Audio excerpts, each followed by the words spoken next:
सब भूल गईले ई का कइले, सब भूल गईले ई का कइले, कह के हमर ते ना भइले रे। सिलावा सिलावा बेवफा बेवफा बाड़े ते सिलावा। सब भूल गईले ई का कइले, सब भूल गईले ई का कइले, कह के हमर ते ना भइले रे। सिलावा सिलावा बेवफा बेवफा बाड़े ते सिलावा।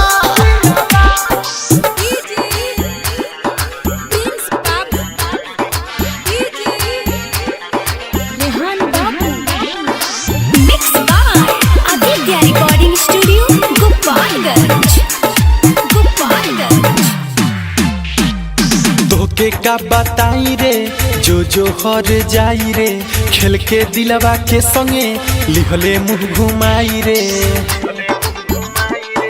रे सुनो करे तोके का बताई रे जो जो हर जाई रे, खेल के दिलवा के संगे लिहले मुँह घुमाई रे।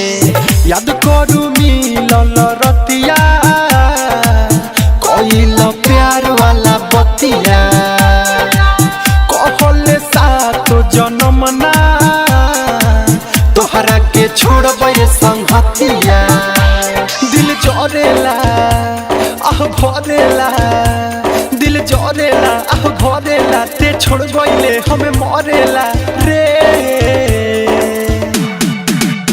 सिलावा सिलावा बेवफा बेवफा बाड़े ते सिलावा।